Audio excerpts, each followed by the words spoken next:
With this WVLI News Update, I'm Rob West, back with a look at today's news right after this. Stay connected to your community, even on the go. The WVLI Podcast Network brings you 3 great local shows. The WVLI News Update keeps you informed. Kankakee Valley Community Happenings gets you ready for the weekend. And This One Time in Kankakee shares the incredible stories of our area. Find the WVLI Podcast Network wherever you get your podcasts or at WVLI927.com. The voices you trust beyond the dial.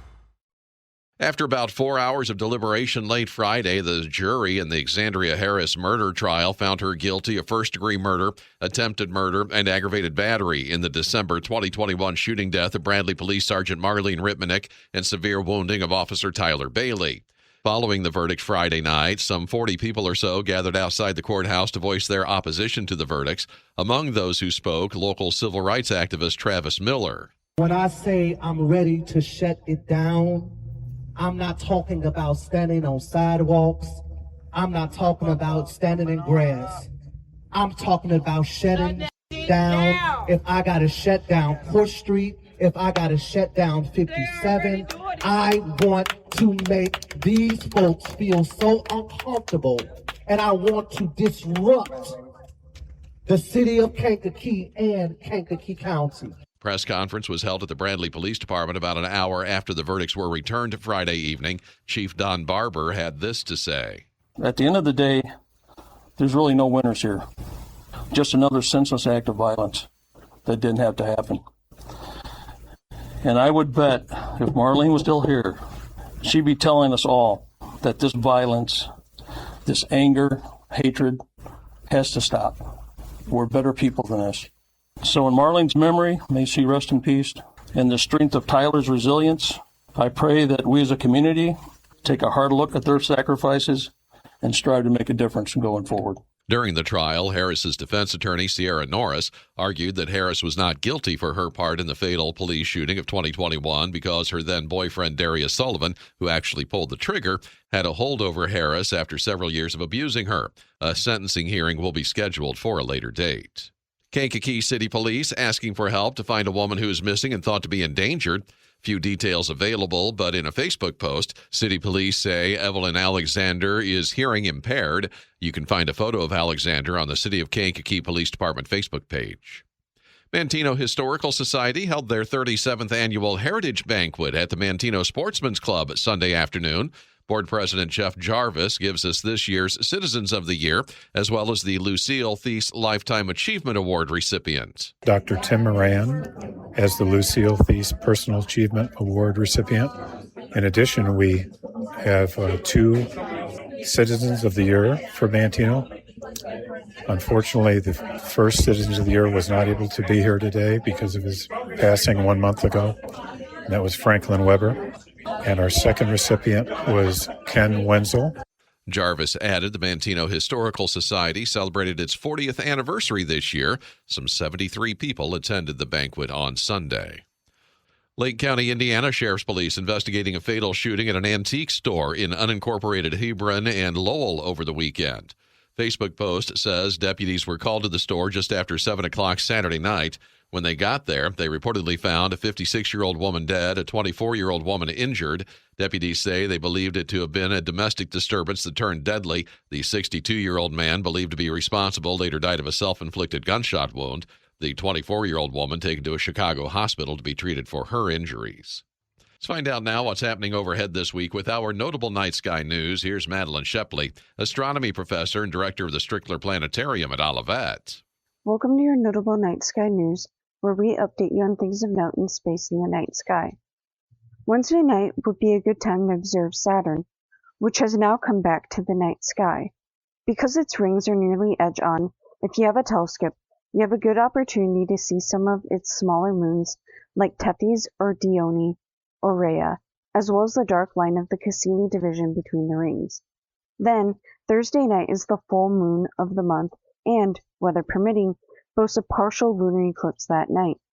While the moon won't be entirely red, it will be mostly red at maximum eclipse, which will occur at about 11:12 p.m. local time. From Olivet Nazarene University, this is Madeline Sheffley. Beecher firefighters called out to a fire on South Cottage Grove Avenue Sunday afternoon. In a Facebook post, Chief Joseph Falaschetti says that it was just before 3:30 yesterday afternoon. Firefighters called to a fire in a large agricultural building. When they got there, firefighters say they found the building heavily involved in fire, with the fire threatening nearby structures. Post goes on to say water had to be brought in to fight the blaze, which was under control in about a half an hour. Fire kept from spreading to other buildings. No people or livestock were injured in the fire. The cause of the fire is under investigation.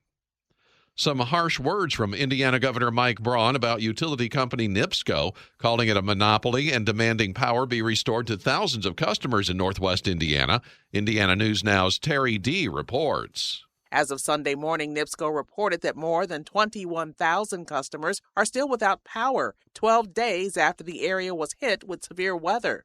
In a social media post, Braun said there are, quote, no excuses for the delays, and NIPSCO has ample resources to get the job done. Braun says he is mobilizing members of the Indiana National Guard, Indiana State Police, Department of Natural Resources, and Department of Correction to assist utility crews.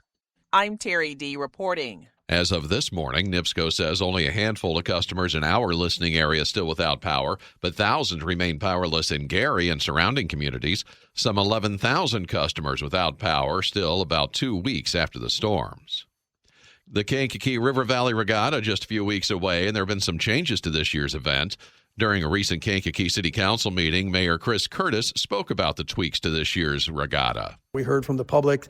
There'll still be some food vendors and places you can get some things, but we're reducing the cost of adult beverages. We're allowing people to bring in coolers. If you have large families, you can bring in your own sandwiches, your own drinks, and some different things. We want to make it very family friendly this year. There'll be some things for the kids to do. We've heard that, tents is something that may be allowed and different things that can't be right on the river, but there'll be areas where you can do that and get out of sun. Mayor Curtis added the $10 parking passes are available now at KankakeeRiverRegatta.com. Boat races run September the 4th through the 6th, Labor Day weekend on the Kankakee River. In sports, Cubs and Sox both won yesterday. The Cardinals lost. Sox beat the Mets 2-1 to take that three-game series in Chicago, while the Cubs beat the Mariners 19-2, and the Cards lost to the Phillies 6-4. Cubs visit Arizona tonight. Sox host the Rangers. The Cardinals have the day off.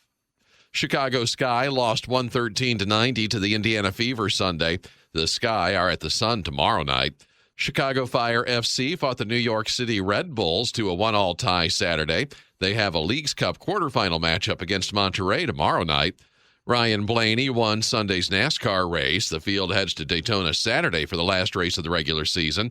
And the Bears lost to the Bengals 27-9 on Saturday. Bears wrap up the preseason when they take on the Tennessee Titans this Saturday.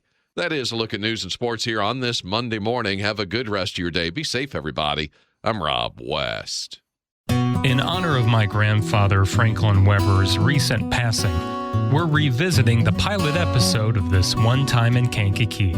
This one time in Kankakee, I was run over with a tractor. Featuring unreleased audio and new details, it's the story of a father's sacrifice that brought my grandfather 93 beautiful years. Listen now on Apple Podcasts, Spotify, YouTube, or wherever you get your podcasts.